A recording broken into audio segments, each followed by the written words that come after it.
Hi, I'm Bob Gimlin.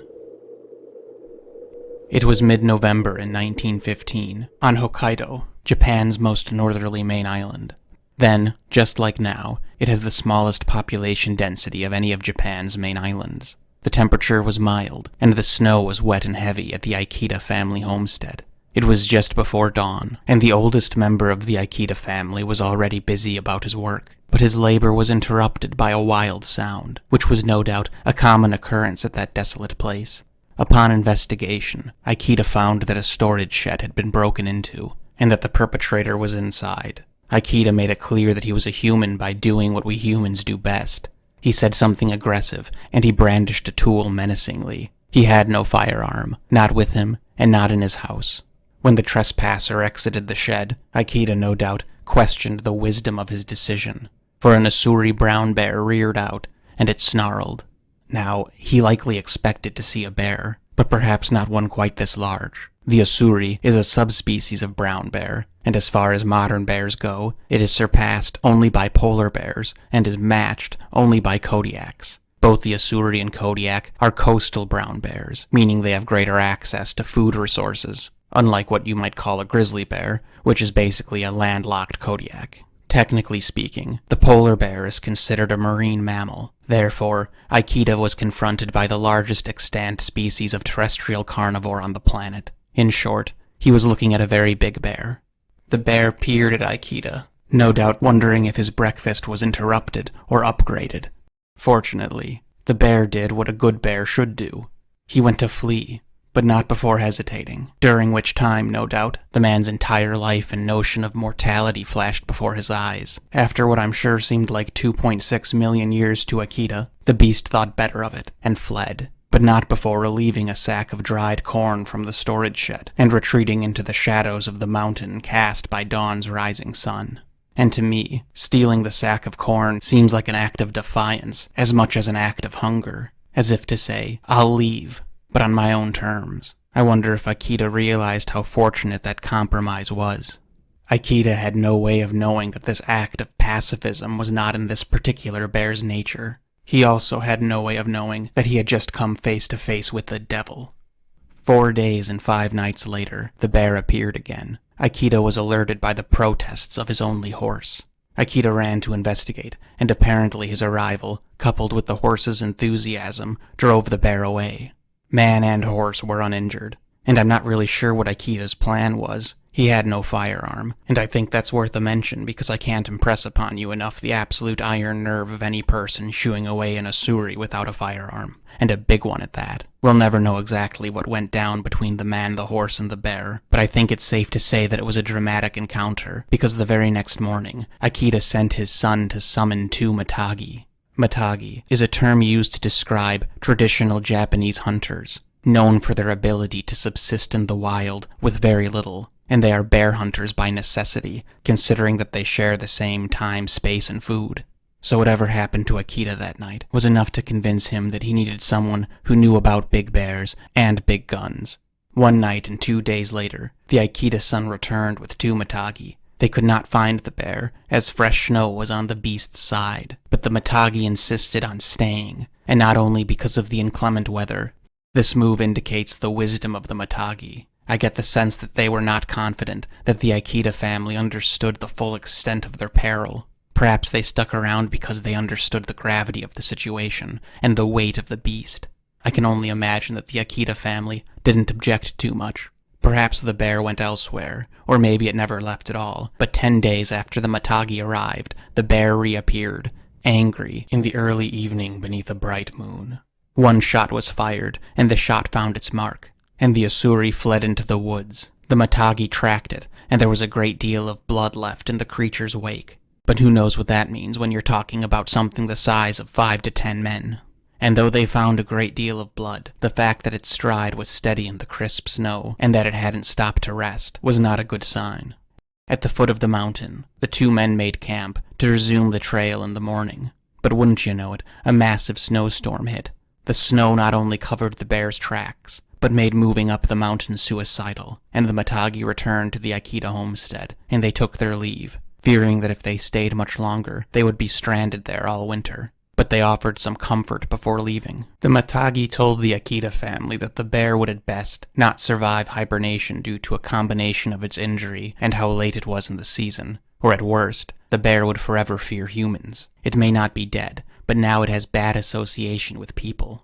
Both outcomes were reasonable, but they were also incorrect.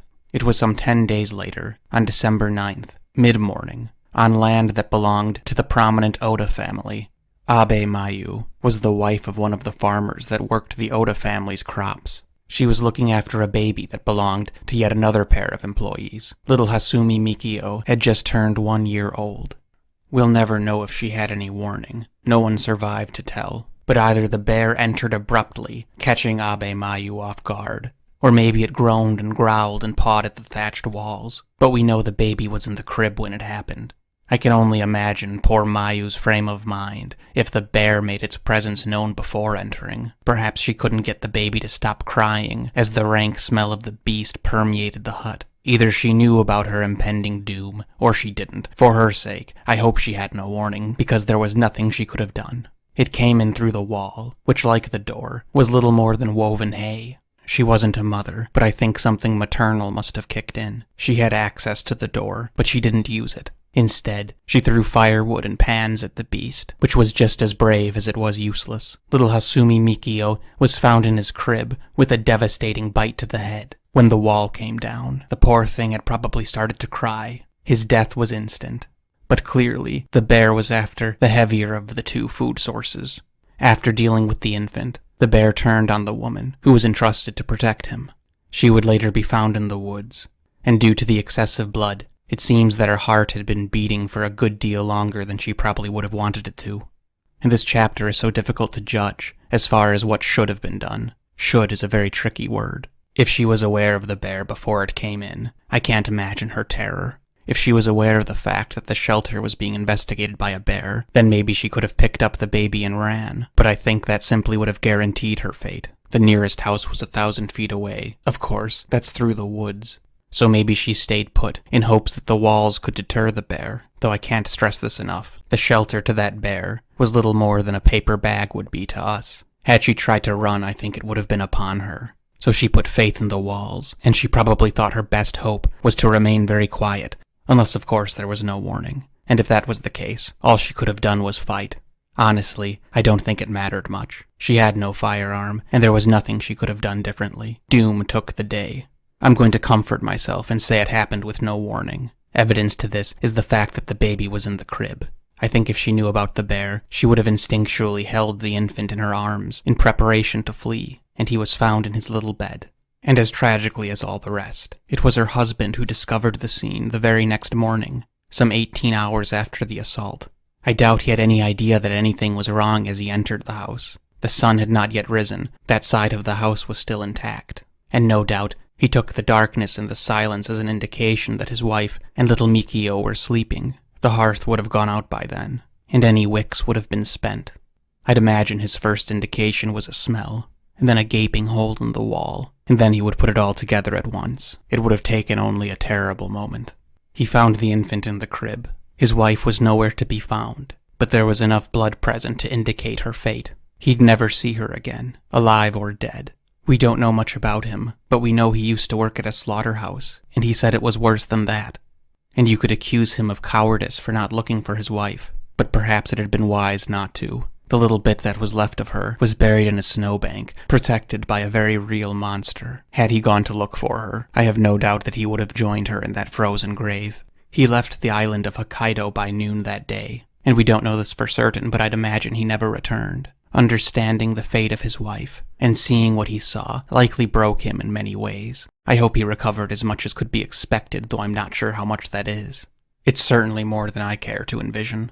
But on his way away from that oppressive place, he passed two neighbors. Saito Ishiguro and Mayuki Yasutaro were also employed by the Ota family, and he told the two men what had happened. I'd guess that words weren't coming easy to him at the time. Ishiguro and Yasutaro told the widower that they would deal with the paperwork involved in the death and report. Maybe the bereaved was illiterate, or maybe he simply wasn't in a great headspace at the time. I'm sure his pain was palpable, and that's probably why the two men made the offer they did. And perhaps needing confirmation, the two men went to the gruesome house to see for themselves. And unfortunately, Abe Mayu's husband's account was tragically accurate. But unlike the widower, Yasutaro and Ishiguro had the luxury of sun rays peeking over the hills. The scene must have been more clear to them than it had been to him. And to make matters worse, it was Yasutaro's house that was only 1,000 feet away. I'm sure it was unpleasant for him to think about the fact that all of this went down merely a 5-minute walk away from his family. So you could see why this would be most concerning. Mayuki Yasutaro welcomed Saito Ishiguro's family into his home. His house was more substantial than the Ota's, wrought of logs in addition to the traditional thatching. It was closer to the site of the attack than Ishiguro's residence, but Yasutaro's home was more formidable than either the Ota home or Ishiguro's home. The two men endeavored to go to the town of Sankebetsu, technically the town of Tomame, because Sankebetsu was really just the name for the region along the Sankebetsu River. It was only about a 20-mile trip, but I'm going to guess that a century ago, the journey was more arduous than the distance implies, considering their mountainous and snowbound road, especially during a wet winter. Ishiguro and Yasutaro said they would alert the necessary authorities, seeing as their little village of Rokusawa had no police force or imperial office, and the two men assured their families that they would send protection and bear hunters. I know it may seem counterintuitive for the two men to leave their families at this juncture, but it's important to understand that the Saito and Mayuki families thought that the tragedy had already happened. They thought it was done. They didn't realize that the issue was ongoing. They had many children between them, the oldest of which was Mayuki Odo, Yasutaro's son. He was 16. I'm sure Yasutaro beamed with a bit of pride as he granted Odo the prestigious and prehistoric title of Man of the House. Yasutaro knew how to use a rifle, and he had taught young Odo to do the same. But I don't think Yasutaro would have dreamed in his most fevered nightmares that Odo would actually have to use it. A woman alone with a baby, well, that's a tragedy. But an entire house full of people, that just doesn't happen, right? He said goodbye to the rest of his children, as well as his wife Yayo. Ishiguro, too, bid his wife farewell. It was a goodbye for 3, as she was carrying their youngest. Apparently, any hesitation he had about leaving his family was fleeting, for he did just that. Besides, he and Ishiguro would make it to Sankebetsu in just a few hours, and a team of bear hunters and police would arrive just a few hours after that. But the goodbyes must have been brief, as I suspect the two men were quite eager to summon someone to kill a bear. Even today, the desolate roads of that wild place are closed during winter, but they arrived at an imperial office at 10 a.m. and swiftly communicated their situation, at which point 50 policemen immediately deployed to Rokusawa, and for the sake of clarity, I've read the soldiers refer to as guardsmen, corpsmen, and imperial police. I'm sure Yasutaro and Ishiguro thought that any threat the bear posed was neutralized as they watched the convoy deploy. Therefore, the two men kept their word to poor Abe Mayu's husband. Ishiguro arranged for funerary proceedings, while Yasutaro dealt with the paperwork. Even in 1915, in places that lack infrastructure, bureaucracy was apparently important. And it seems that the two men spent the rest of their day attesting to the death of Abe Mayu and poor little Hasumi Mikio, who never stood a chance. The guardsmen arrived at the Oda homestead at noon, some 26 hours after the bear came into the house. Some went to guard the Mayuki home, and one other home in the immediate region. Some documented the scene of the killing, and 35 of them set out to retrieve Abe's remains, and ideally, kill a bear. The trail was obvious and easy to follow, and the imprinting snow made clear that Mayu's death was not as merciful as it was to the infant in her charge. The guardsmen followed that awful trail for no more than 500 feet before they were confronted by the bear. It was enraged to be disturbed from its slumber. 5 shots fired, 1 hit, but the bear kept coming, and it wasn't until he was 1 pace away that he thought better of it and sprinted off into the bush. Now you may think that a bear would never charge a group of armed hunters, but you'd be wrong, because that's exactly what this bear did. And this, in my opinion, is a testament to the Tempest's hunger, its pre-hibernation appetite. It tried to defend what little remained of its meal. In normal circumstances, a bear would be long gone by the time 35 men could make a visual. 10 men went after the galloping fiend, and the remaining 25 went looking for Abe. The pursuing soldiers found a weak blood trail, so one of their 5 shots must have struck true. Then they came upon a puddle of blood beneath a fir tree, and their hopes were high. But the blood trail stopped, as the wound must have congealed amid the grease of its ghastly fur. And after the puddle where it took a break, the bear's stride only grew stronger. It's unclear whether the men lost the trail, or if they simply hit the point of no return. That is, venturing further into the woods than they could support, with whatever equipment they had on them, which couldn't have been very much, because from what I understand about the area and the scene, there was heavy and wet snow, so theoretically, it would have been difficult to lose the trail of a 1,000-pound bear. So you could ask, why didn't they just keep going? They'd come to it eventually, right? Well, brown bears regularly traverse over 50 miles in a day. Pursuing one through snow and slope is a fool's errand, if it's not grievously wounded, of course, which apparently this particular bear was not. And that's just one of those things in any situation like this. Everything's a gamble, a simple matter of cost versus reward. A group of men getting lost or stranded in the mountains would just mean that now the little community has 2 problems. So the 10 hunters turned around and followed their prince to safety, no doubt before it got too dark.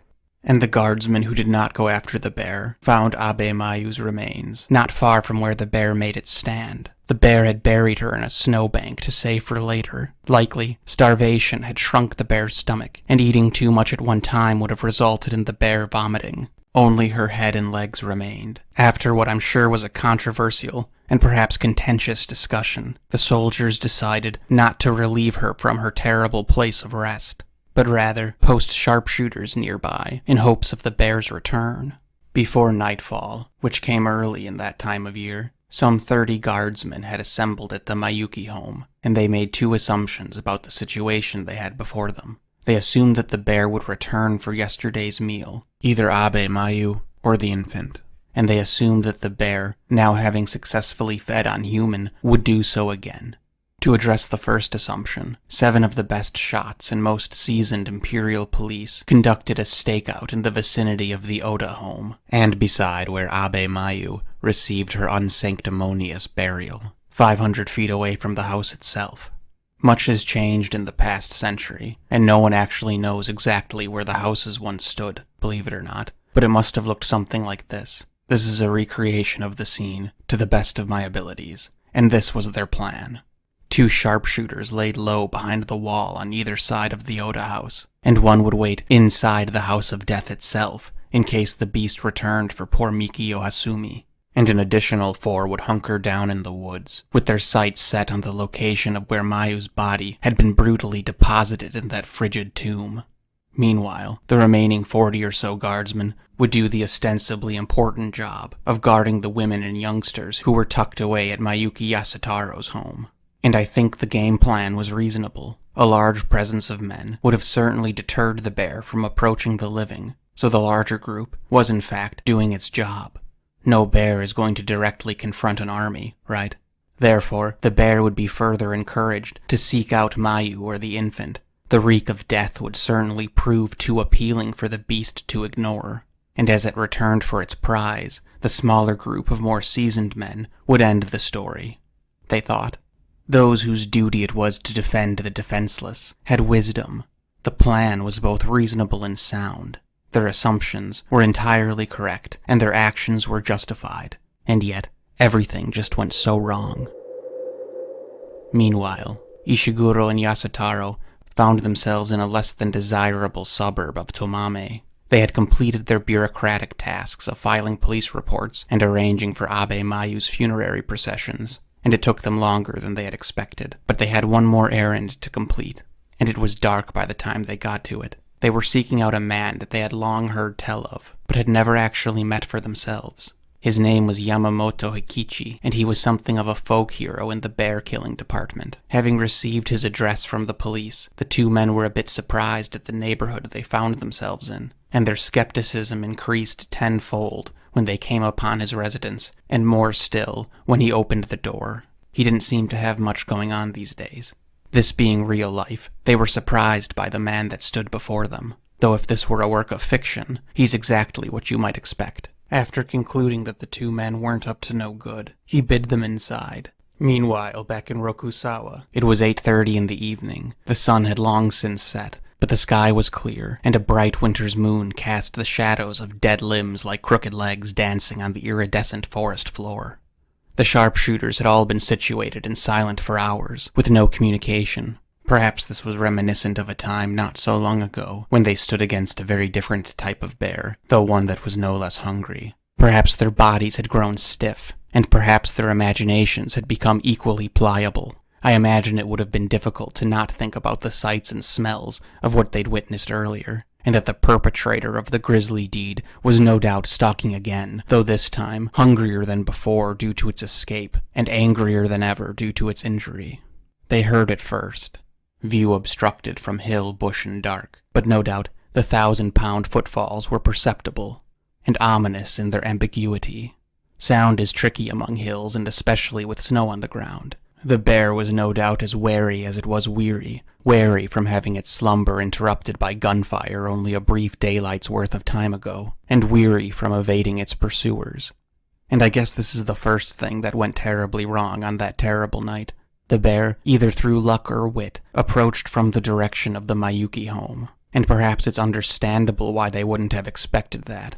I think you or I would instinctually agree that a hunted animal would not come from the direction of the 40-plus soldiers. It presented itself directly in between the sharpshooters at the Oda house and the sharpshooters in the woods. Neither group wanted to fire, for fear of hitting one of their own, who were all certainly hard to see by design. And the ambush was specifically designed for this not to happen. But alas, they had underestimated the beast's brass. A folly known all too well for those who engage in the art of killing man-killers. They thought the bear would come from higher elevation, that it would come down the mountain, or possibly from the forested flank. But the fiend managed to appear exactly where both parties knew not to fire. The soldiers in the woods didn't want to shoot toward the house, and the soldiers at the house didn't want to shoot toward the woods. Luck was in the beast's favor. After a long and terrible pause, several shots were finally fired, and likely it was the marksman's hesitations that saved the bear that night. It's unclear if they actually hit it. There was blood to be found in its tracks, but it had also been shot some 9 hours earlier, and could have feasibly opened its wound since. Either way, it took off strong, down the frozen river. The men pursued it, perhaps thinking it was more wounded than it was. It's easy to see why they may have had a this ends now mentality. Meanwhile, the 43 guardsmen heard the gunshots, and for reasons I will never in the whole of my life understand, every single one of them filed out. No less than 43 Imperial Corpsmen took off after the party of 7 sharpshooters, leaving the women and children of the Saito and Mayuki families entirely alone. I like to think that Lieutenant Colonel John Henry Patterson, who 17 years earlier partook in a game of cat and mouse, wherein who was the former and who was the latter was up for debate, and who at this point in 1915 was entrenched in a hole in Turkey, fighting a world war as opposed to cats, got a really bad headache that night, but wasn't sure why. Yamamoto was a veteran of the Russian-Japanese War some 10 years prior, and he had hunted bears before and after that. War failed to destroy him, and so did the beasts of the mountain, but it seemed as if he was doing a pretty good job of destroying himself. Regardless, Yasutaro and Ishiguro told Yamamoto about the attack on Abe Mayu and Hasumi Mikio, with as much detail as they could muster. Yamamoto listened intently until the visitors had told all they could. Then they looked at him expectantly. Yamamoto said he was delighted by the company and the story, but regrettably, he informed them that he had sold his guns for drink, and he told them he was no hero, and that he couldn't do any good for anyone. He said his days of usefulness were long since past. He'd simply lived too hard and too much. He was no hero, and he wasn't going to pretend to be. At least, that was his attitude. He further explained that he was confident that the Imperial Police would keep their families safe, but he was not confident that the Imperial Police would actually take the bear out. He didn't want this beast to safely enter hibernation and simply resume its voracious hunger in the spring, considering the method the bear uses to satisfy itself. Mayuki Yayo, Mayuki Yasutaro's wife, was preparing dinner and tea. Saito Taki, Ishiguro's wife, wanted to help with the nightly necessities, but Yayo wouldn't hear of it. She was 8 months pregnant, and the last thing she needed was to exert herself, what with the added bear stress and all. Yayo and Yasutaro's 4 sons were there, the oldest of course being Odo, and their youngest was 2-year-old Umakichi, who was strapped to his mother's back. Saito Taki, her 4 young sons, her young niece, and of course her unborn child, also sheltered in that evil place. Everyone must have heard the gunshots, and I'm sure they were a welcomed sound. Then they heard the soldiers move out. 50 men tracked that beast on the beach of a frozen creek bed. It was dark, and their boots punched through the snow with every step. It wasn't until they came to the point where the bear had crossed the creek that they made out a clear print. And with a disappointment well known to the hunters of man-eaters, they realized that the trail they were following was going the wrong direction. The prints were coming toward them, meaning they were not pursuing the bear, but following a set of tracks that it must have made earlier, likely when it was stalking poor Abe Mayu. The hunters were wrong to assume that the bear was retreating. The thing was either smarter or luckier than it looked. Again, Yamamoto proudly declared that he has less utility than a sack of rice, because at least a sack of rice can feed a family. Ishiguro adamantly, but respectfully declared that he wasn't going back to Rokusawa empty-handed. And just like that, like a soft breeze on ember, perhaps Yamamoto's eyes breathed life for just a moment. Rokusawa. He was familiar with that place. It was not far from a village where lived a bear who got away. Yamamoto rehashed the circumstances of Abe Mayu's demise, and softly he said that this bear is known to him. In all likelihood, it was a bear that he called Kesagaki, a male, a boar, and a man-eater. And as a note, Kesagaki is a rather direct name. It means a light-colored diagonal stripe on the shoulder of an animal. I'm guessing something is kind of lost in translation, seeing as an English speaker would probably never name a beast a light-colored diagonal stripe on the shoulder of an animal. Perhaps a more relatable name would be something like side slash or white stripe. Yamamoto said that if their bear was indeed Kesagaki, then they were dealing with a bear that had killed 3 women that he knew of, 4 including Abe. Separate incidents, all the women were alone, and all the women were in their houses, and he had only ever known one bear to exhibit this behavior, Kesagaki, and he said that everyone in Rokusawa is in grave danger. I wonder what the residents of the Mayuki house thought when they heard the gunshots. Maybe they thought it was over. Maybe they were celebrating. I wonder what they thought when they heard the guardsmen move out. I wonder if they knew that every single one of them left. Those things we'll never know, but we do know that it happened suddenly this time. Yayo heard what she called a grumbling sound, and by the time she turned to look, the bear's head was through a shuttered window. I can only imagine her reaction. Have you ever seen anything so terrible and unexpected that your brain can't make sense of what your eyes behold? Maybe she made eye contact with the brute, and maybe it looked at her, not with hate or malice, but with the same keening want with which it might regard a piece of fish. This wasn't a perilous game of cat and mouse. This was a simple matter of hunger.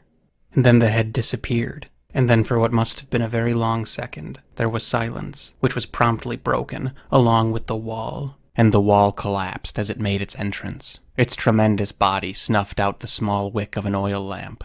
The hearth fell over, and the embers scattered. A pot of water that was being brought to a boil fell, and suffocated the glowing coals, like a cloud covers stars. No doubt everyone was screaming for help, and I'm sure it was beyond their comprehension as to why there was none. Like lightning, Yayo tried to escape with her youngest on her back, and her second youngest clinged to her leg for dear life. But everything in the hut was displaced, and I'm sure it was quite dark. Yayo tripped. The bear fell on her, pinned her, and tried to crush her, and she screamed as it pushed the air from her body. It lowered its foul lips into what Yayo thought would be a bite, but she didn't feel one. The bite wasn't for her, yet it was the most pain she'd ever felt. Little Umakichi, still on her back, had been screaming, but he suddenly went quiet. Then the bear did what Yayo wished it would have done in the first place. It bit her skull, and her scalp came loose. Odo, the man of the house, went for the rifle which was beneath the collapsed wall, but Kesagaki wasn't keen on sudden movements. It lunged from Yayo and blocked Odo's way, landing on another child in the process. Poor Odo had no choice but to retreat behind a bed frame. Miraculously, the furniture held. The bear slashed Odo and bit his back, but the brute's own weight kept the barrier in place, and it could not use the full force of its jaws. And though Odo failed to kill the bear, the man of the house still lived up to his name. He gave poor Yayo a chance to escape, and she exited from the entrance which the bear had bored. She grabbed all the children she could manage and began screaming for help. That was the fastest she'd ever run in her life. Her scalp flopped in the cold air, and she didn't know if on her back rested a baby or a corpse. He was very quiet back there. Odo had stopped moving, be it from shock or trauma or both. Saito Taki had hidden herself in a corner beneath a blanket. It was all she could do. She was 8 months pregnant, and was incapable of anything particularly fast or stealthy. With her there was her niece, Saito Rakizo, her son Haruyoshi, and Yayo and Yasutaro's son, Kinzo. She commanded them to flee through the same path that Yayo took, quickly, while the bear was still contending with Odo. The girl was too scared to move, so she stayed with Taki, but the two boys made their move, and Saito Taki could only watch as she sent them to their deaths. Mayuki Kinzo and Saito Haruyoshi were both 10 years old, and they tried to make it out, but the bear wasn't having it. Odo was forgotten, and in one lunge, the way was blocked. The two boys were best friends, always had been, and always will be, and they were eaten alive together. Saito Ishiguro was acting as assertive as his customs and culture would allow. He said something along the lines of, "You recognize the danger, and still you won't help." Yamamoto said it's not about wanting to help, it's that he can't. He wasn't the man he once was, and to pretend otherwise would be deceptive, and would only dishonor all involved. Earlier I said that Yamamoto was exactly the man they should expect were this whole incident a work of fiction. But unfortunately, it was very real, and like real life, Yamamoto did not spring into action with a renewed spring in his step, to be the hero he was always meant to be. His spirit was broken, and his mind was dulled, and worst of all, he knew it. The men departed, and this had been worse than a waste of time, for now they understood the full force and fury of the history of malice that stalked their little hamlet. I'm sure they were relieved that 50 armed soldiers were guarding their families, allegedly. Saito Iwao was Ishiguro's youngest born child, and he had been having a nightmare about bears. His mom and dad and the Mayukis had been trying not to talk about bears, lest they upset him, but it was obvious to him that something to do with bears had upset everyone, and he had gathered that a bear must have something to do with why he and his family were staying at Mayuki-san's house, and of course, why all the soldiers were around. He liked watching the soldiers. They were big and brave and dangerous, honorable. He wanted to be a soldier someday. Hopefully he'd get to help people when he grew up. And though that's what soldiers do, and why he wanted to be one, he definitely wouldn't be opposed to that uniform either. Then he felt hot breath on his neck, and his half-asleep eyes furrowed in confusion. He could have swore that he had just woken up from a nightmare. He didn't realize that he must still be asleep. And then the bear came down on him. Little Saito Iwao had never felt pain in a dream before. Rare winter thunder trembled the paper-thin walls of Yamamoto Hikichi's tenement. He hoped those two nice young men weren't going to try to make it back to Rokusawa tonight. The road would be terrible. He chortled about how nice it is to never have to go anywhere or do anything. He filled his cleanest glass with the last of the liquor in a bottle. Weird how he'd never been happier, ever since shedding any semblance of responsibility. Best decision he ever made, he thought. Before the glass came to his lips, his fingers failed, the glass dropped and broke, and Yamamoto sobbed. He didn't know why, he did it a lot these days, and the why didn't matter anyway. There were so many reasons to cry. 50 years of horrors of every kind take far more than booze to keep buried. There was hardly enough meat on little Iwao to even be worth the effort, when the bear heard a whimper. Kesagaki turned to a bundle of blankets that sheltered Saito Taki and her 12-year-old niece Saito Rakizo. The bear dealt with the girl first, guzzling down every morsel like a vacuum with blades. A brown bear can eat some 60,000 calories in a day when preparing for hibernation. This was a very bad time to be calories. Taki tried to crawl for the door, but the bear wouldn't allow it, not even looking up from its meal. Once the girl had been relieved of all easily accessible tissue, the bear turned its gaze to the woman. I think it saved her for last, because it knew that she was the least likely to be going anywhere. In a last-ditch attempt to save her life, she tried to crawl under the bed, but it didn't do any good. Kesagaki was very strong, but of even greater detriment. He was very hungry. Ishiguro and Yasutaro found that the road was closed. Conditions were too bad. The captain wasn't going to be sending any trucks out to haul them out of a ditch, they were told. They'd have to wait until morning.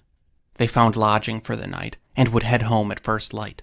And while trying to find sleep in unfamiliar beds, perhaps they thought of the broken man telling of a brute specialized in the killing of women. Perhaps they talked about it, but maybe not. When they doused their lamp for sleep that night, they had no idea that many of their loved ones were either already dead or very close to it. It's easy to see how this terrible story would invoke all manner of nightmare mythos. So maybe this happened, and maybe it didn't, but it is said that down the mountain, residents of Rokusawa heard Take screaming, and as they exited their homes for a better listen, and the bravest of which headed to that wicked place to see for themselves, on that still night with that particular quietness that precedes a storm, the villagers heard her desperate voice pierce the air. She begged, bartered, pleaded with the bear, and even denied its existence, but none of that seemed to help much. It is said that echoing down the forested slopes, they heard her compromise, saying, "Take my legs, take my chest and face, take me, but let my baby be. Leave my belly and my baby be." Curiously, the bear granted that wish. The hunters were on their way back to the Mayuki home. It's unclear if they were in a hurry or not. I'm not sure if they had realized that they were fools just yet. Perhaps they heard the screams, maybe not. It's hard to move quietly through snow, and it's hard to know how far their fool's errand had taken them. Either way, a badly mauled Yayo came on them at a run, barefoot in the snow, with 3 children on her heels, and her youngest in an unknown condition on her back. I'm sure she had a few choice words for them, at which point, woman and men returned to that house of death as fast as possible. Even in her condition, I'm sure she was still at the head of the group.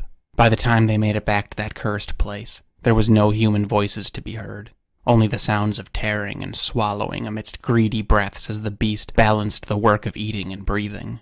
The guardsmen wanted to light the house on fire, but Yayo demanded that they do not do that. She wasn't sure who might still be alive. Guardsmen covered the only door in the caved-in wall, while other guardsmen shouted and threw rocks at the house, in an attempt to get it to flee and come out into the open where it could be shot. A small group of the corpsmen, who were either the bravest or the most foolish, as it goes sometimes, approached the house to try and get a shot through the window. Then the bear emerged.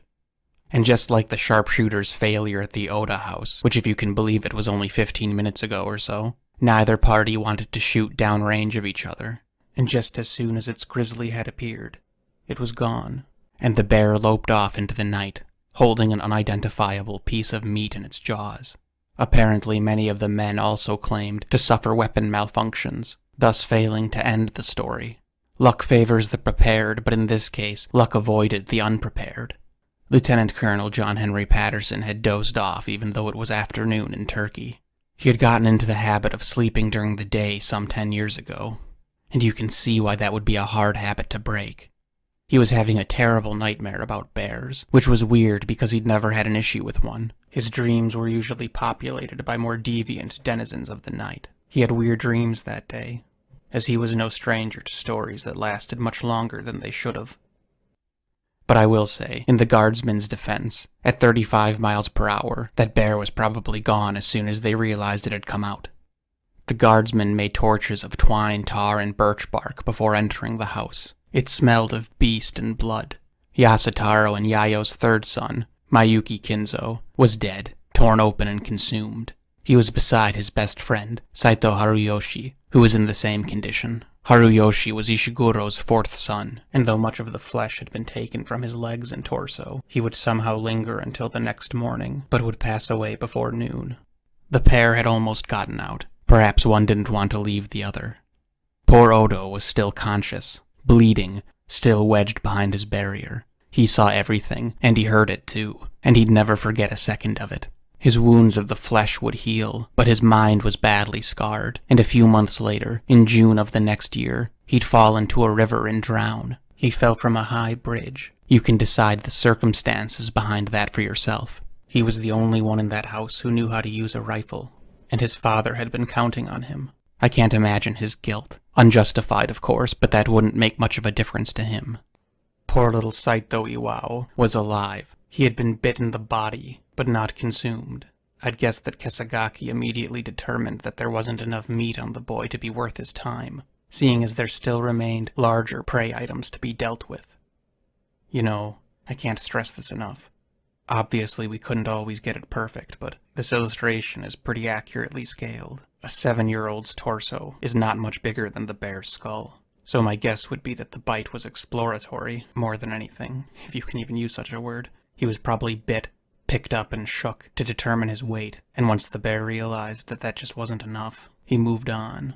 Fortunately, he wouldn't have been conscious to see what happened to his mother. Memory can be cruel, but it can also be kind. He wouldn't remember much of anything from that dreadful night, and he'd live a full life.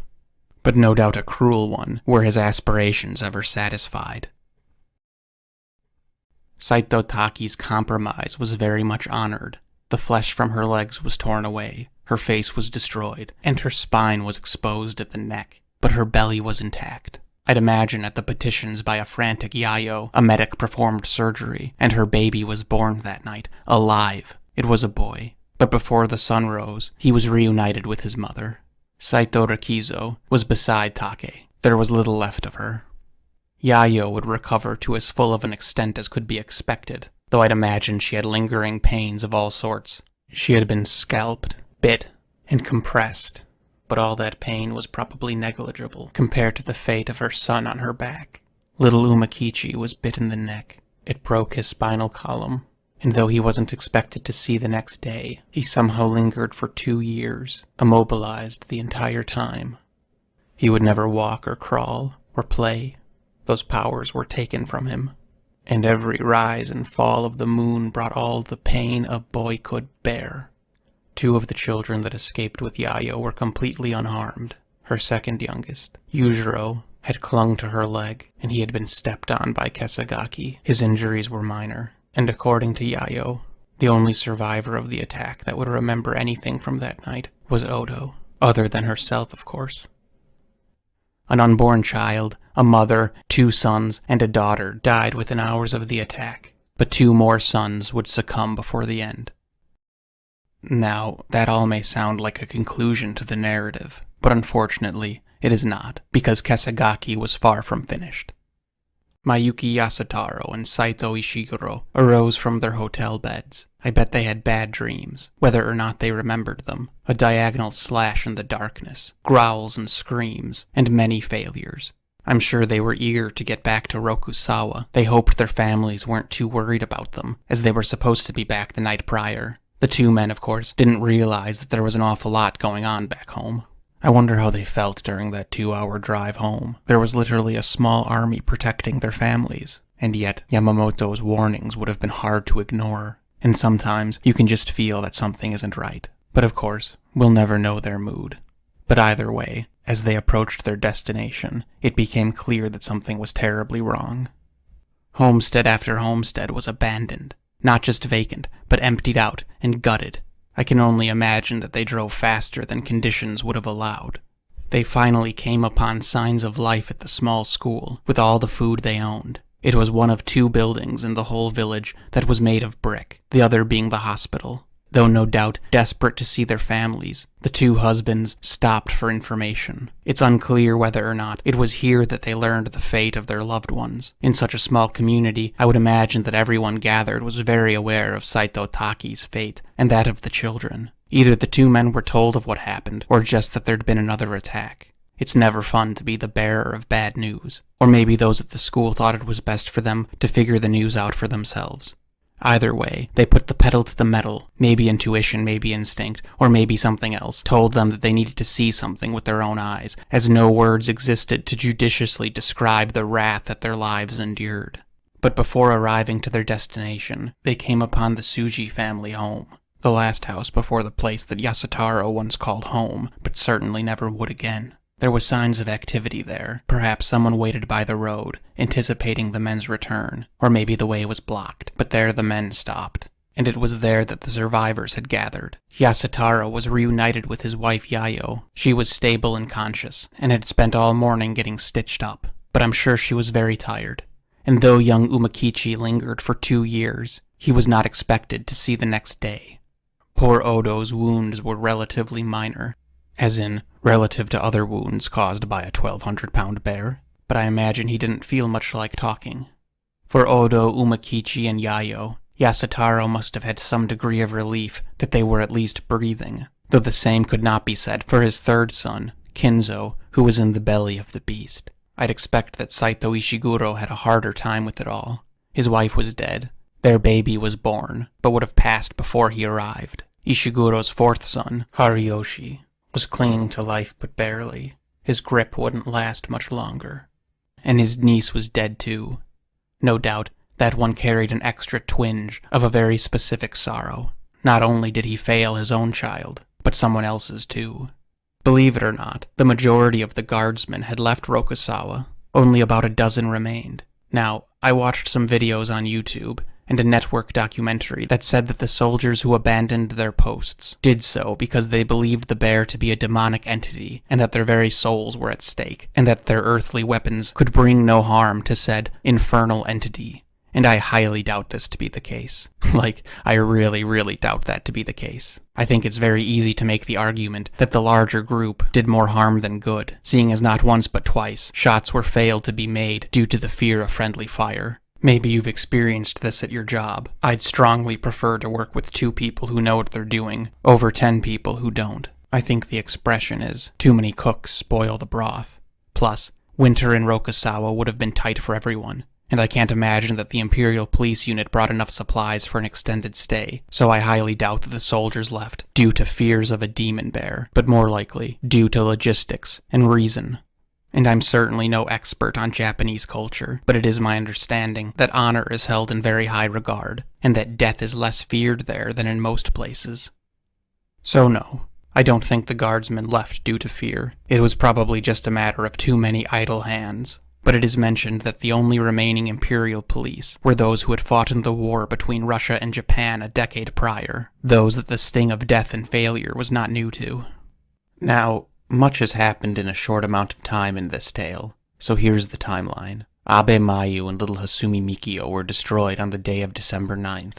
The attack was discovered early on the 10th, and that's when Ishiguro and Yasutaro left Rokusawa on their errands. And it was the evening of the 10th that the men failed to compel Yamamoto to action, and the 10th was also the night that the bear came for their families. Ishiguro and Yasutaro arrived home early on the 11th, which brings us to the evening of the 11th.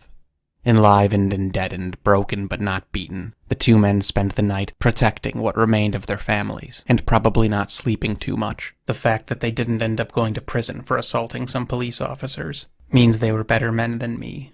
The dozen sharpshooters were evenly spaced out, between the Ota, Mayuki, and Tsuji house.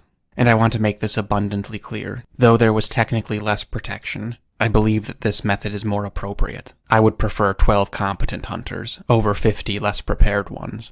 The night of the 11th passed uneventfully. Perhaps the bear understood that his pursuers had arranged a more effective strategy to repel him, but more likely, Kesagaki had had his fill.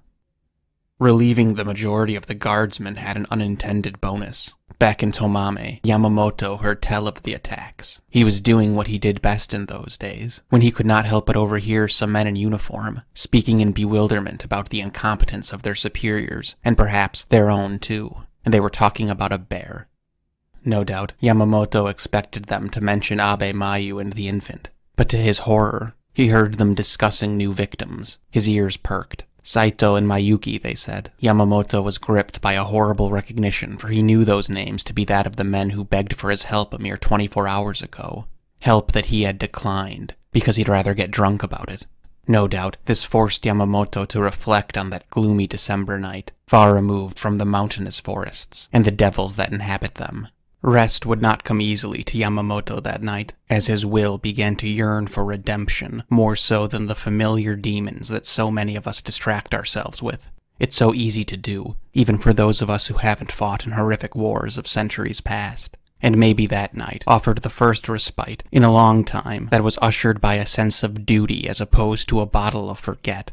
Perhaps he remembered that the fantastic and ancient tales of the hero's redemption are not as fictitious as he'd lately supposed. Something burned within him that he thought had long ago gone out, because as long as an ember exists, a flame can be born.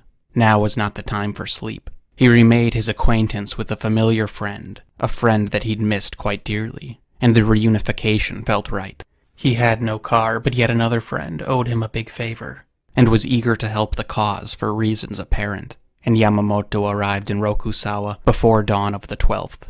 Rokusawa had one road, and it was clear where the problem began. Yamamoto made contact with the police who camped outside the Tsuji home. Yasutaro and Ishiguro were inside, likely asleep at that point. They probably needed it. And to the commanding officer's pleasure, he then requested to be taken to the vicinity of the attacks, and to the policeman's chagrin, no doubt, Yamamoto wanted to go there as his quarry would, through the woods. I can't imagine that the guards who were assigned to take him there were too terribly excited about this task.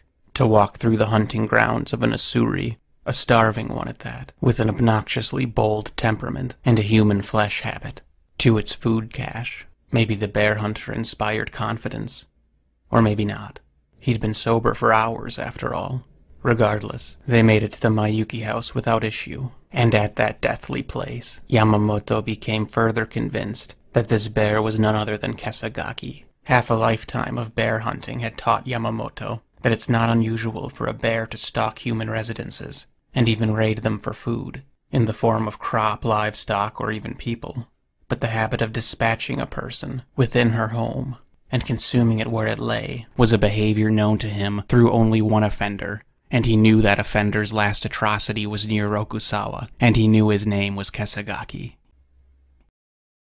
He sent his guides back to the Tsuji home by way of the main road. I can only imagine this was to their great relief.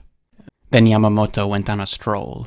He found no less than 8 abandoned homes, ransacked. The villagers had been wise to flee. It would have intruded, whether the inhabitants were present or not, as that clearly hadn't stopped him in the past. Yamamoto decided to take a less predictable path, alone, and perhaps more appealing to a desperate bear who currently considered Rokusawa its hunting grounds. Kesagaki could try to make a move on him, and Yamamoto would certainly have found that most agreeable, for his trigger finger was stiff, and he'd love a reason to flex it. With anticipation but not excitement, alert but not alarmed, and entirely alone, Yamamoto walked those woods, following the footprints of a nightmare. I'm sure he felt more alive than he had in years. This is a sensation that all hunters of man-eaters crave and abhor. The thrill of being both hunter and hunted. Silent on the snow in that pre-dawn hour, sometimes called the Hour of the Wolf. Though the last wolf sighting in Japan occurred 10 years prior to that moment, perhaps one wolf remains, disguised as a calf, Yamamoto thought, as he tried his best to be bait. As the sun considered rising, he was grateful to face a foe that can be killed by something as common and cheap as a bullet. Not all demons are so simple to slay. Could Kesagaki surprise him and overtake him? It could try. Yamamoto liked his odds with the bear better than the odds of the alternative, which was inarguably the less honorable path to death. It was unseasonably warm, though that hour before sunrise is usually the coldest. Yamamoto began to articulate a grave concern that he'd been wrestling with. When the 2 men arrived at his door, he insisted that, with all haste, they must go to Rokusawa at once. Perhaps, just maybe, they would have made it there in time to save lives, and save a true love that was once bonded in life rather than death. When the young fathers came to his doorway, had he said, "Then what are we doing here?" and he had rushed to their car with a weapon, handy and unpawned, then just maybe, they could have beat the storm, and the bear. He knew enough about Kesagaki to not underestimate its will, and he knew enough about life to anticipate the worst-case scenario, and he knew just how quickly the impossible can happen. Yamamoto couldn't change the past, but he'd be damned if he couldn't impact the future. Particularly, the future of a very specific demon bear. Yamamoto hadn't held a rifle with deadly intent for years, and I can only imagine that he was begging to be put to the test. But Yamamoto would not be so lucky, and his walk was uninterrupted, fortunately for Kesagaki. The sun was rising by the time he made it back to the Tsuji home, and he was up to speed now, and he was prepared, because he had a plan. When he had investigated the Mayuki home, he'd noticed a problem, and he had a tough conversation with Captain Suga, the commander of the Imperial unit, and he wasn't looking forward to explaining the issue to the families involved. Yasutaro sat on the floor of the Tsuji home, weapon ready. His face was hot with tears, though he hadn't been crying. His face would have hurt less if he had, but rage wouldn't allow it. He watched his wife sleep, bandaged and stitched. She was beautiful and powerful, more powerful than he could imagine, in fact. He strongly suspected that the sights, sounds, and smells that she had witnessed 1 day and 2 nights ago would have surely destroyed him, or at least transform him into some sort of... well, but not her. She was resilient. That's why he married her. It takes a special type of person to live there, after all. She had refused to go to the hospital and take the kids there, which was wise. Before antibiotics, hospitals were primarily where you went to die. The medic came in regularly to change bandages. Yasutaro's youngest, Umakichi, had sustained a bite to the neck, and he was not long for this world. Haruyoshi's prognosis was slightly better, which isn't saying much. He had tried to flee with his best friend Kinzo, who had long since perished. Much of Haruyoshi, too, was inside the beast. The bear had taken most of the flesh from his legs, and he had sustained a bite to the face, no doubt to stop his protests. But the friends would be reunited soon, as Haruyoshi was soon to pass. The poor kid. Yasutaro's oldest son, Odo, was out hunting the bear. Yasutaro feared that something was wrong with the boy. His wounds had been miraculously superficial, considering what he had endured. But Yasutaro worried that something deeper was wrong with the boy. But then again, he supposed that something would be more wrong with him, had he not been disturbed by the nightmare that unfolded before his waking eyes. Odo would have to process his mental wounds at a later point. For now, whatever kept him busy was probably a good thing. Yasutaro had spent his whole life knowing that revenge should never be motivation, but now he wasn't so sure. He couldn't imagine how fast it all must have happened. Worse still, he thought about how different things would have gone had he and Ishiguro been there. What if he'd been there and was still unable to stop the beast? He wished he'd been there, if for no other reason than for the bear to take him and spare someone else. Was he a fool for leaving Rokusawa? Surely he couldn't be blamed for assuming that the police would keep his family safe. But of course he blamed himself. He would never forgive them, not a single one of them. Ishiguro made a whimpering sound. Yasutaro loved Ishiguro every bit as much as he loved Yayo. They'd been the best of friends since childhood, just like their 2 sons, who were now friends somewhere else. Ishiguro was hurting. Yasutaro couldn't tell if he was asleep or not. He'd just been very still, all night, and quiet, aside from an occasional soft moan. Ishiguro was more traditional than Yasutaro. He'd always been an admirer of the time of the shogunate, where strength, power, discipline, and self-sufficiency were admired above all else. But little good it did. He lost everything all the same. It had obliterated Ishiguro that he hadn't been able to see his wife, baby, or son before they were taken to Tamame. But Yasutaro was grateful for that. It's much easier to not see something in the first place than it is to unsee it, and that wouldn't have been a fitting final memory. Yasutaro winced, just imagining the pain his own wife had endured. He could only imagine that Ishiguro was doing the same, only it must have been a lot worse. Both the 2 fathers had lost a son in a nearly identical fashion. What a horrible trait to have in common, he thought. But Yasutaro would grieve later. Now was the time for the living. He had to be strong, strong for everyone, strong for the living and the dead. His musings were interrupted by a knock at the door. He was expecting a surgeon who was going to do whatever could be done for little Haruyoshi and little Umakichi. But when he opened the door, he saw a face that he didn't expect. That silly little dotard from Tomame. That hunter whose mind had turned to tempura, battered and fried.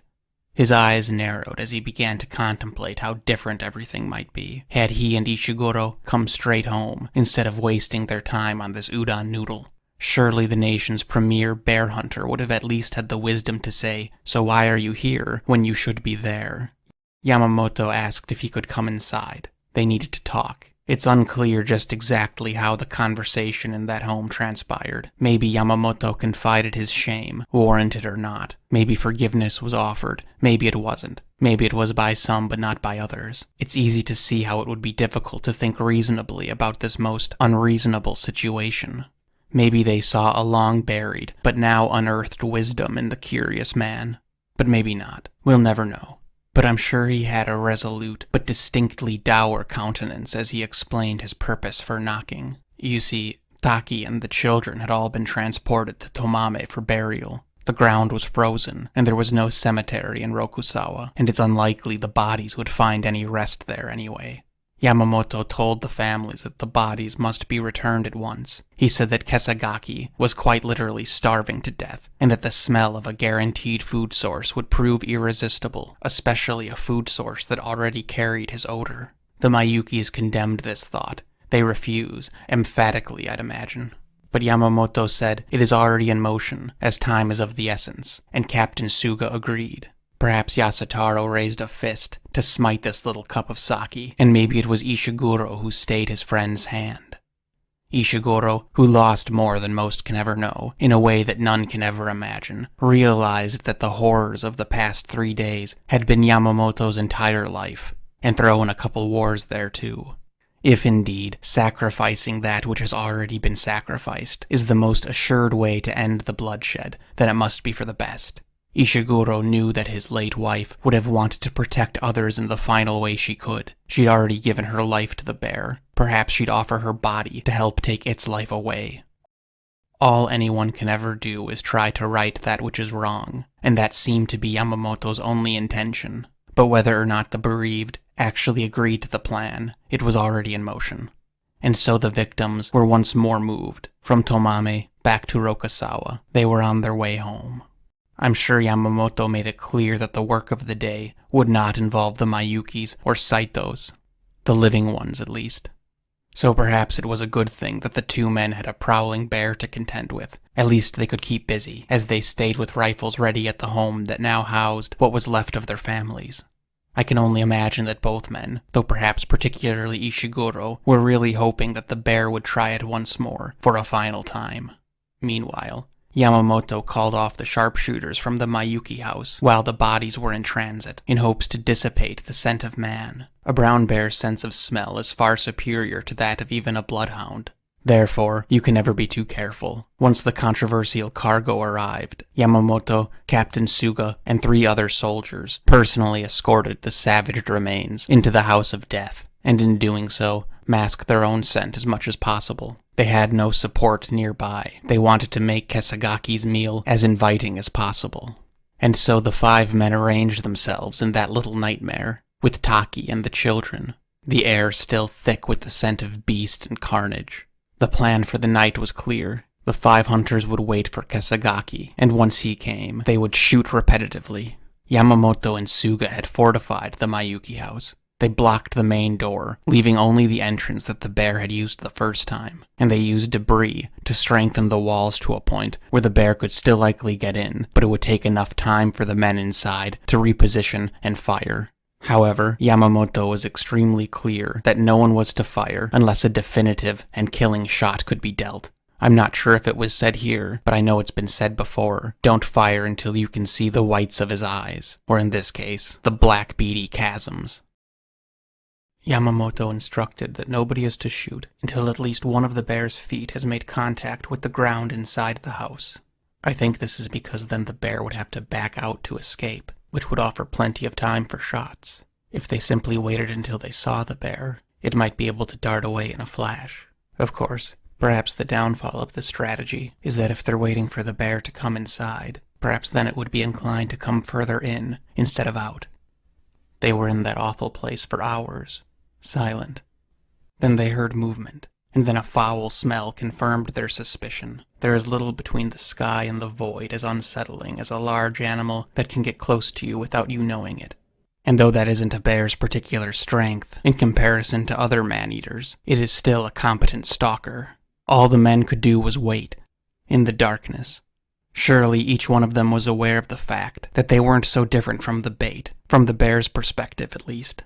Painstakingly and meticulously, he investigated the walls, sniffing, breathing, and groaning in a way unique to a hungry bear. Maybe some of them wanted to shoot, but Yamamoto insisted, not until they had their shot, not until a foot was inside the house. I'm sure they had a pretty clear sense of where the thing was, separated by only a thatched wall. But then again, sound and space can be deceiving, particularly when the stakes are high and the blood pressure elevates. I'm sure every man present was thoroughly aware of the fact that it could come through the wall at any second, just as it had less than 2 days ago in that very place. And surely they could shoot it, but the question came down to how much damage it could do before the bullets did their work. Deathly breath plumed at the hole it made 2 nights prior, as Kesagaki, as all living things do, assessed the risk versus reward of its actions. Guns were trained on the spot the bear would appear, heartbeats quickened, and respiration heightened even as the Titan's nose penetrated that gateway into Tartarus. And even then Yamamoto said to hold. Not until that foot touched the ground were they to shoot, and I'm sure the bear's caution made this a difficult call. And then Kesagaki left. Yamamoto indicated for all to stay put, and to not break cover or go after the bear, in hopes that he was still investigating, and that in time the smell of meat and greed would get the better of him. But it was not to be, and the bear did not return that night. And as December 12th turned into December 13th, Kesagaki was still very much at large. And like so much of this narrative, this chapter is just so hard to judge without having been there, which of course no YouTube commenter was. I'm inclined to think that they would have had a fairly precise idea of where he stood, and that 5 men, shooting with that caliber, which to my understanding would have been something like a .303, should have had a pretty darn good chance of inflicting some serious damage. But then again, Kesagaki had already been shot at least 2 times that we know of, and perhaps that only made him more desperate, and therefore more reckless, and thus more dangerous. I guess the closest comparison I have to that would be fishing. When you feel a nibble, your impulse is to set the hook immediately, but oftentimes you'll do so too early, and the fish will flee. And sometimes you wait too long, and the fish loses interest, and you lose your chance entirely. My guess is that Yamamoto was confident that the bear only retreated, and would circle back for a second investigation after regaining his nerve. But unfortunately he didn't. At dawn of the 13th, Captain Suga and his best sharpshooters and trackers followed the bear. But Yamamoto didn't go. He said it was useless, and it seems he was right. The bear had crossed the frigid but not frozen river, which is indicative that it knew it was being tracked, and knew that the trackers aren't fond of flowing freezing water. Also, crossing the freezing river indicates that the bear was by no means on his last legs. And indeed, Captain Suga and his men had no way to cross it other than wading through it at a shallow point. And I think this is such a good representation of how this bear was a half-ton all-terrain vehicle. It can get to where people cannot follow, at quadruple the pace, and it knows where it can't be followed.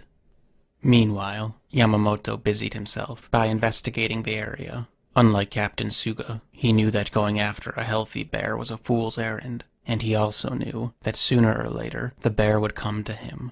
He found no less than 8 abandoned houses. All of the storage sheds had been broken into, and though the fleeing inhabitants had taken all food with them, the storage sheds had been broken down anyway, no doubt from the lingering smells and crumbs. Yamamoto knew that had these villagers not abandoned their homes, they would have been in grave peril, rifle or not. And I think it's important to keep in mind that this bear has already been shot twice that we know of. Obviously, even modern means of war have their limits against the savage hunger that breeds a hunter of humans. By afternoon of that day, the 13th, 84 hours after the attack on the Mayuki house, a literal act of humanity happened. Countrymen arrived to Rokusawa in legion. News spread slower in out-of-the-way places, especially over a century ago. But over 200 people arrived. Matagi from the north, fishermen from the coast, veterans, doctors, specialists, off-duty police, anyone with a skill and a day to spare to help neutralize this assault on human dignity and treat the bodies and souls of those who survived it. Yamamoto and Suga crafted a plan. They selected 60 of the most qualified riflemen, which still left plenty of guns in the hands of those who had come to aid the people who remained in Rokusawa. Suga knew that this bear would have to cross the river at some point, so he did something wise. He and Yamamoto positioned the marksmen all along the shore, opposite side from the bear, speckling the river. I don't know how long of a distance they covered, or how much space was in between each man, but as long as they were shooting at the water, or the opposite shore, there was little fear of crossfire. Each hunter entombed himself in a turret of ice, in a way familiar to those who fought the bitter war to deny the Tsar a warm water port in the Pacific 10 years prior. And on the day of the 13th, it was Captain Suga who did something rather clever. He constructed bridges of rope across the waterways, in the style of traditional ice climbers, and I can't say I envy those who had to secure the bridges on the wrong side of Bear Mountain. The bridges were made so that quick pursuit could be given should the bear be wounded and try to escape. Suga knew what all military men know: deny your enemy a safe fallback position. Into the evening, Suga made the rounds up and down the line, all the way back to the houses in Rokasawa, and then back up the river. It was 10 p.m. when Suga was still making his rounds, and one of his men, a sniper by trade, stopped him and asked his opinion on a particular shadow across the river. At first he thought it was nothing. They thought it was a black patch of mud or rock against the snow, and he went to continue his walk, but then he did a double take, and the sniper was probably like, right? Then they stared at it for a long time, and it was motionless. Finally, Suga shouted, "If you're a person, identify yourself at once, because I'm shooting in 3 seconds." There was no movement and no response. Suga gave the order to shoot. The gunshot cracked the night, and the black mass retreated like a bat out of hell. If it was only a shadow, it was a shadow that whimpered and bled. And this is a perfect example of a situation where 1 or 2 guns is more valuable than a dozen. A career marksman with a single line of fire, who's no stranger to such things, seems far more valuable than 30 police waiting to be put into formation. Suga and the sharpshooter crossed the bridge that suspended over the freezing water, no doubt with a bit of trepidation, as a wounded beast will only run for so long. But it was clear that the sniper's shot was true, as there was much blood to be found on the snow, though the bear's tracks told the story of a bear that had no trouble running. Suga was disappointed that the bear had once more eluded extermination, and he wanted to pursue it immediately. But Yamamoto arrived on scene, alerted by the gunfire. He looked at the tracks and the blood patch for a long time, and I can only imagine Suga's impatience, knowing that every second counts in a chase. But Yamamoto advised against it. Morning would be better, he said, and Captain Suga complied. And I think this indicates the level of respect that Yamamoto commanded. Even after having been part of Yamamoto's failed death house plan, Captain Suga, the ranking imperial officer on scene, took Yamamoto's advice. The next morning, on the 14th day of December 1915, Yamamoto rose with the sun, but he was in no hurry. Once the teacups were empty and the sun could be seen rising above the trees, Yamamoto and 2 policemen set out after Kesagaki. He had wanted to go alone, but it seems as though even Captain Suga's respect had its limits. So he was accompanied by 2 soldiers, who no doubt were there to ensure that the deed was done. Crossing the bridge shattered icicles with every step. Perhaps the guardsmen had their weapons ready, for fear of the bear's sudden fury, but not Yamamoto. He knew from last night's scene that he'd be doing the attacking from now on. Yamamoto would later say that it was following this trackway that convinced him beyond doubt that this bear was in fact none other than Kesagaki, a bear that he had failed to kill 4 years ago and had consumed 3 women prior to this December.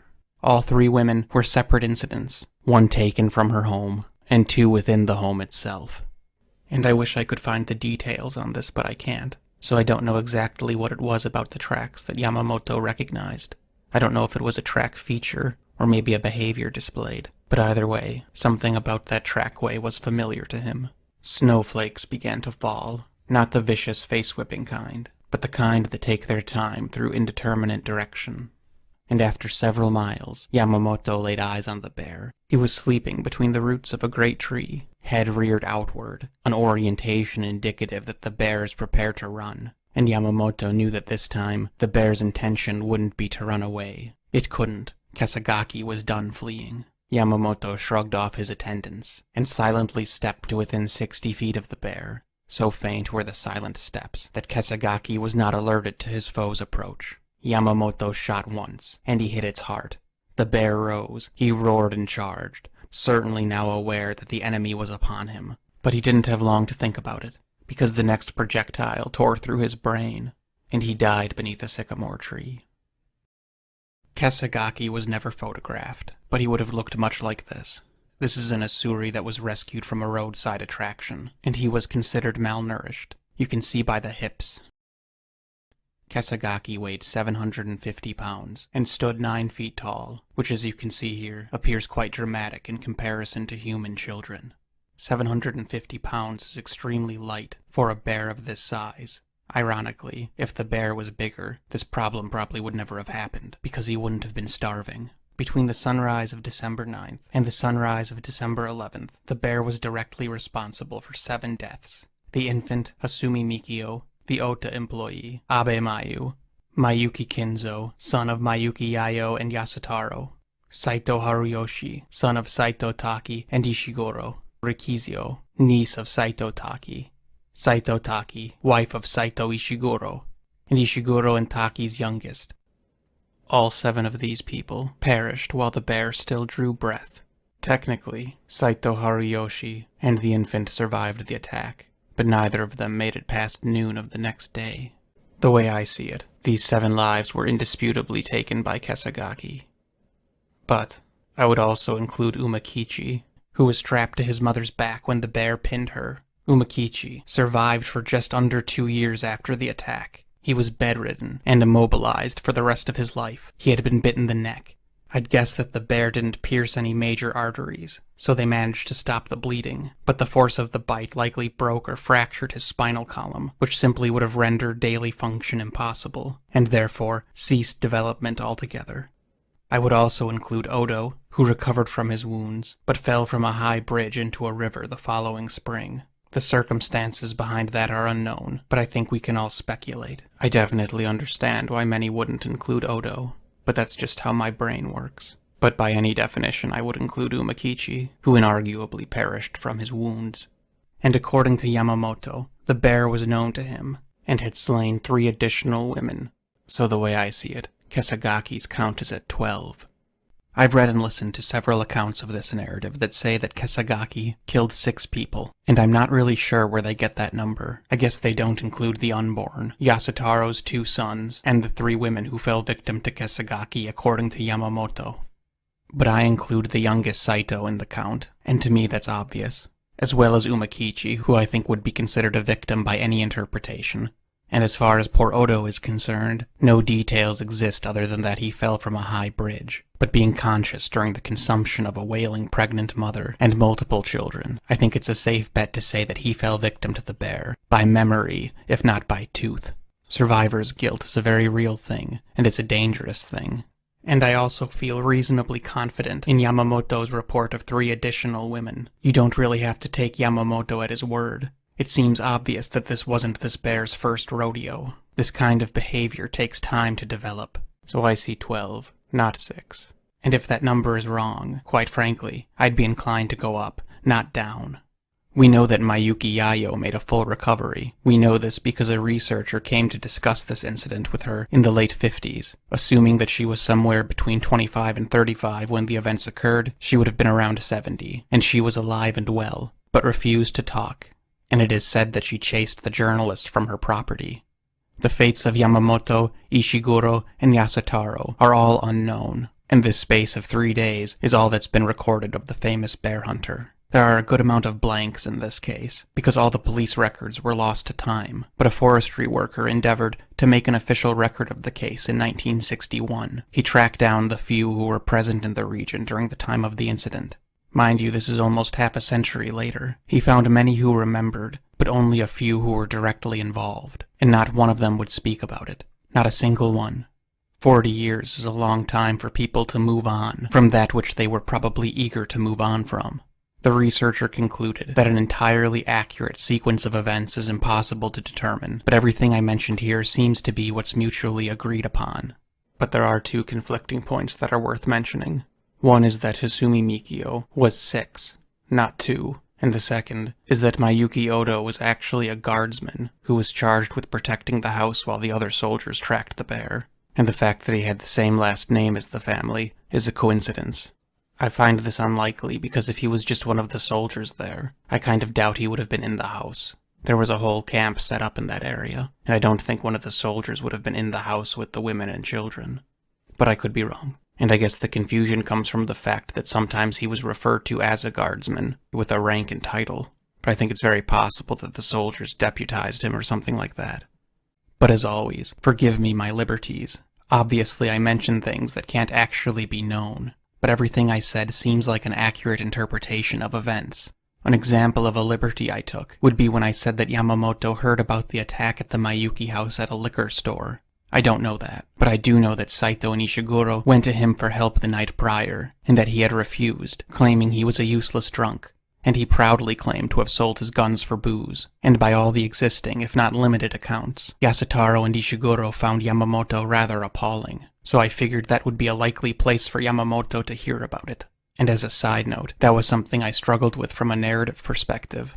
I didn't really know how Yamamoto fit into this. He's a rather enigmatic character. On one hand, he killed the bear, but it kinda seems like it was more or less over by that point. But I don't know. We do know that the community was greatly relieved by his arrival on scene. The only particularly useful thing he seemed to do in his role as hunter was advise against tracking the bear while it was still healthy, which I found kind of interesting. Because John Henry Patterson, the slayer of the Tsavo lions, mentioned how much time he wasted over that year trying to track them. He said it was simply impossible because even if he found them, they could simply slip away before he ever got a visual. And in the end, he learned that he had to make the man-eaters come to him. A predator can be both the cat and the mouse in the game of cat and mouse. Another example of something I obviously didn't know is that Yasutaro granted his son Odo man of the house status. But you know that happened. That's called humanity. So those are the only kind of details I ever expand upon to further develop the story. See, this comment kind of bothers me. On my Lions of Tsavo video. Over-dramatized. Emphasis on over, apparently. These are pretty dramatic things to happen, and to remove the human element from anything this devastating is to deny the story accuracy. However, I would never embellish upon narrative elements directly related to the incidents at hand. For example, dear Saito Taki pleading for the bear to take her, but leave her belly alone. That's established, as well as the infant's miraculous birth, short life, and tragic end. So you could say I dramatized this. But you know, love moves the world. It kneels before it. And to deny this tale the internal struggles of mankind would be to deny this story its authenticity. But that's just how I see things, in my forever struggle against nihilism and nihilists alike. So I certainly cannot guarantee that every piece of this story is correct. But everything in this video is either what happened to the best of my knowledge, or I filled in the blanks with feasible circumstance.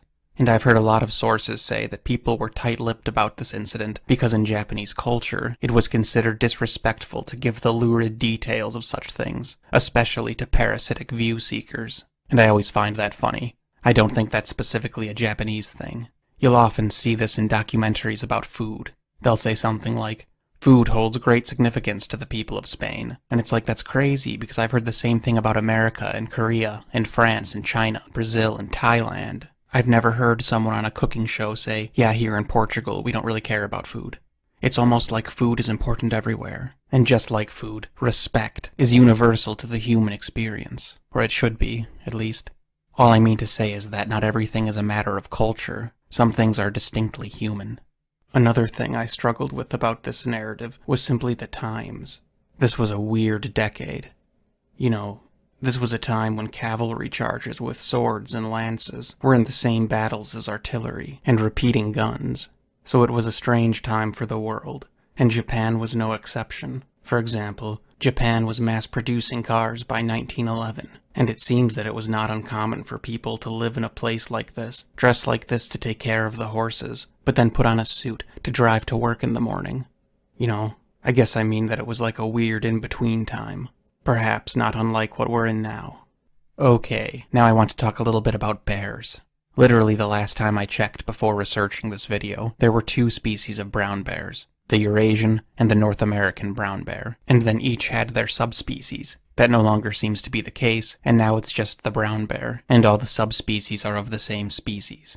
Brown bears were extirpated from Great Britain 1,000 years ago. The last grizzly bear sighting in California is believed to have been in the 1920s. I mention this because I think it's important to understand that cohabitation with brown bears is nearly impossible unless the space is vast and the people are few and far between. And if you don't believe me, look at a map of their range. And that's simply a numbers game, less chance of conflict. I'm not really a fan of comparing the sizes of similarly sized things, because the margins are always so close. But many consider the Ussuri to be the 3rd largest subspecies of brown bear, behind the Kodiak and Kamchatka bear, though the differences there are quite minor, mere centimeters as far as measurements are concerned, which makes more sense when you look at a map like this. Kodiak, Kamchatka, and Ussuri are all coastal brown bears, unlike what you would call a grizzly in Yellowstone that has no access to the coast. A really big Kodiak bear and a really big Ussuri are pretty much the same, give or take 100 pounds or so, and this map puts why that is into perspective. Their ranges are closer than it seems. And the polar bear is the largest bear, because it's important to remember that the biggest of bears are coastal, which the Ussuri bears of Hokkaido certainly are, unlike what many call the grizzly bear, which doesn't have access to the coast. The record wild Kodiak bear came in at 1,656 pounds, whereas the record grizzly bear from Montana is 1,100 pounds. Accessibility to the coast adds some 500 pounds to these creatures, and Kesagaki was one of those. I say all of this because I think the weight of 749 pounds doesn't really paint an accurate picture of the creature's size. Granted, that's still larger than two good-sized black bears combined, but to weigh 750 pounds at just under 9 feet tall means Kesagaki was skin and bones, by bear standards. A healthy weight for Kesagaki may have been almost double that, and that is dangerous. And the discrepancy between its weight and its goal weight equals danger, and that is frightening because it's desperate. Though starving, Kesagaki was an adult male of the second largest species of carnivora to walk the earth in quite a while, and technically the largest extant terrestrial carnivore, because again, technically polar bears are considered marine, even though their water is ideally frozen. I'd argue that a starving bear is even more dangerous than a sow with cubs. A mother bear with her cubs is unlikely to retreat, but she also only wants to neutralize you as a threat, which obviously isn't an ideal situation, but still carries a far greater chance of survival than being digested. I often wonder how many of these types of incidents never got recorded. We tend to think of these things as freak occurrences, but I don't think so. Just while I was finishing up this video, this popped up in my newsfeed. This had a happy ending for the humans, but that's largely due to modern means. I don't know, all I mean to say is that not a day passes that I don't think about our ancestors and just marvel at what they went through. And I try not to squander all the opportunities they've provided for us.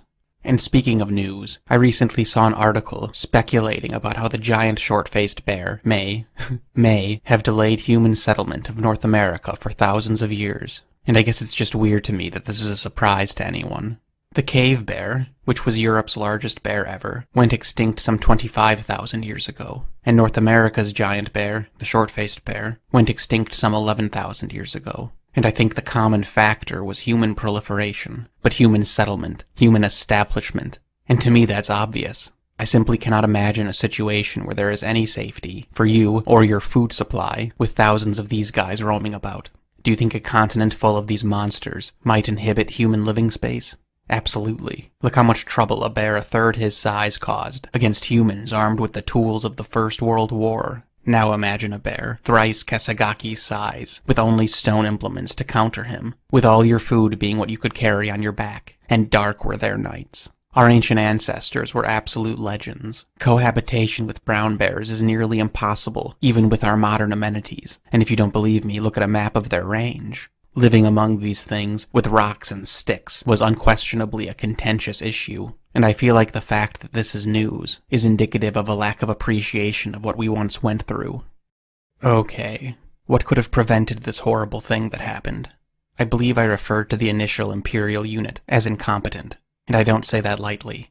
Trust me, I know things can go wrong, and when that happens, it tends to happen quickly. But tracking a bear is by no stretch of the imagination a job for 50 people, for a lot of reasons. And failing that, the citizens' immediate protection really should have been their primary objective.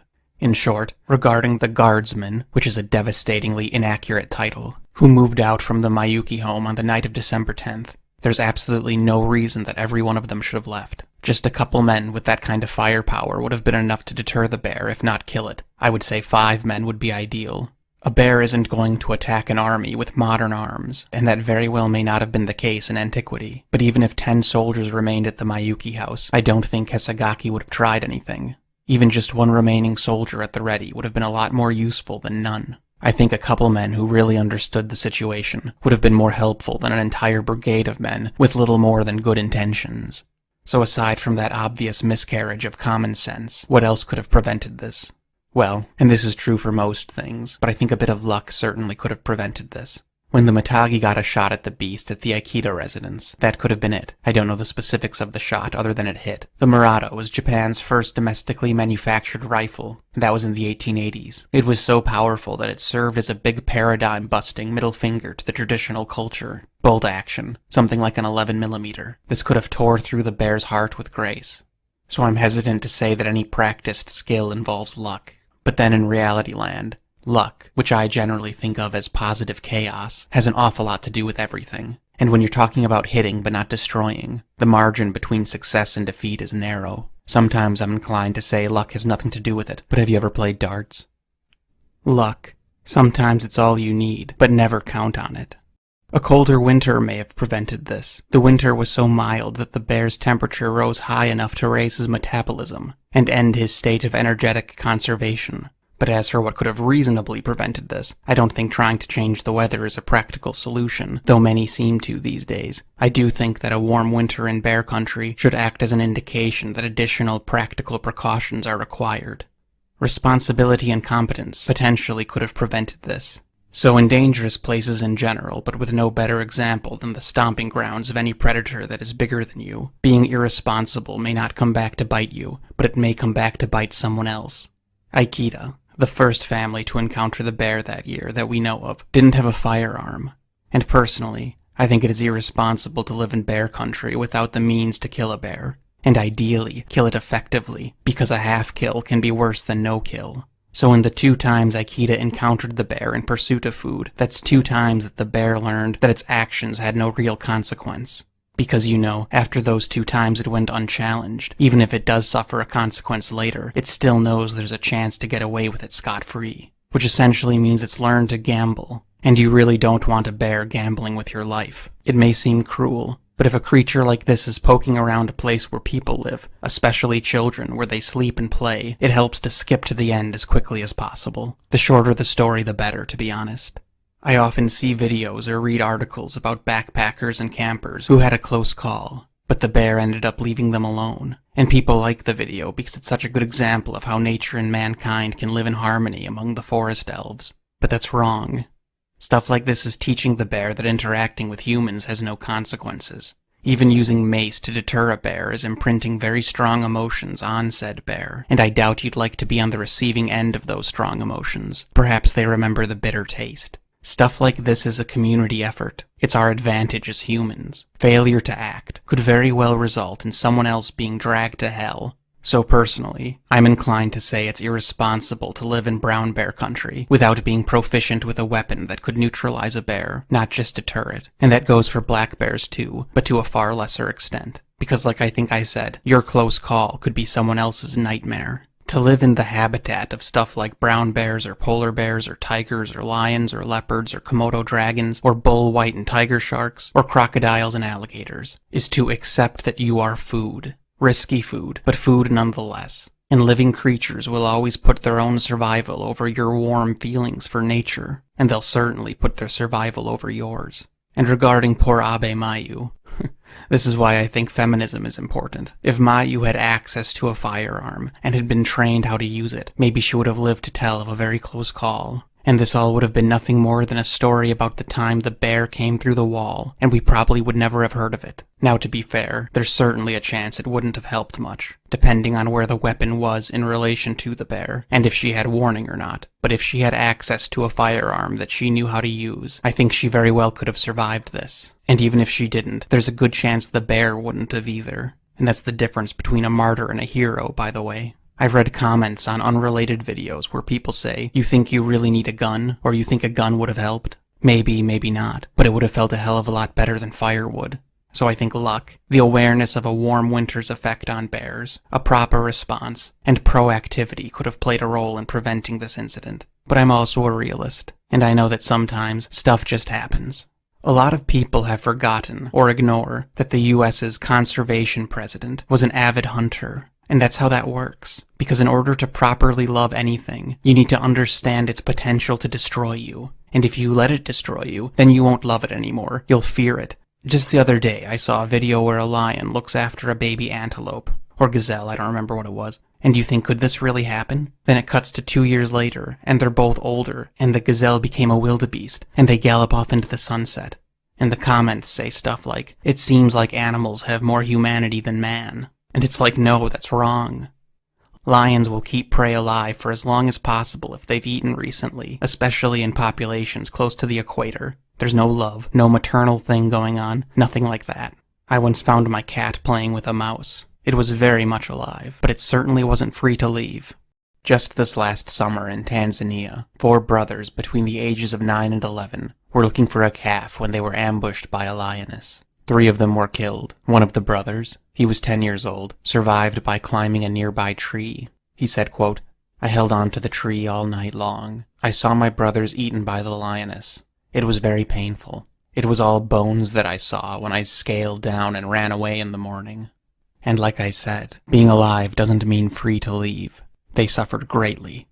At the time of the attack, the lioness wore a GPS high-frequency collar, and she was being monitored. And after this incident, she was relocated to an undisclosed location. In Tanzania alone, no less than 36, quote, problem lions have been relocated, all of which were either man-eaters or, quote, too comfortable, whatever that means. In response to this particular incident, Daniel Orkery, a former ward counselor in the Tanzanian park, said, quote, "When a lion pounces on a human, the attack is usually to weaken him so that the predator can escape. A lioness rarely attacks children. The worst she can do is to tease or threaten them. The worst she can do is to tease or threaten them. The worst she can do is to tease or threaten them." This fantasy is not reserved for fools on Facebook. And it's hard because I don't want to live in a world without lions, but at the same time, I don't sit on a pedestal of privilege and tisk-tisk every time I hear about a lion being shot. I don't want a lion to get shot, but I also don't want people eaten alive. And I certainly don't want to sit here in my reasonably tame environment and then judge the actions of those who run the very real risk of being dragged to hell. Just imagine being this kid, and have some forestry official tell you that the worst thing a lion can do is tease or threaten. Oh yeah, and that the lioness has done that before, and has been relocated, so we'll do it again. But of course they don't disclose where, or the nature of the prior offenses. It's truly unbelievable. Imagine trying to explain where we are today to someone like John Henry Patterson. I just worry about people's frame of mind. To think that lions and bears secretly want to be your friend is absolute fantasy, and shows just how removed some people have become. It makes me think of our tens of thousands of year-old ancestors, rolling over in their very elusive graves. Anyway, hopefully you liked this video. Like it if you did, and subscribe to keep updated. And as always, thanks an awful lot for listening, and stay safe out there.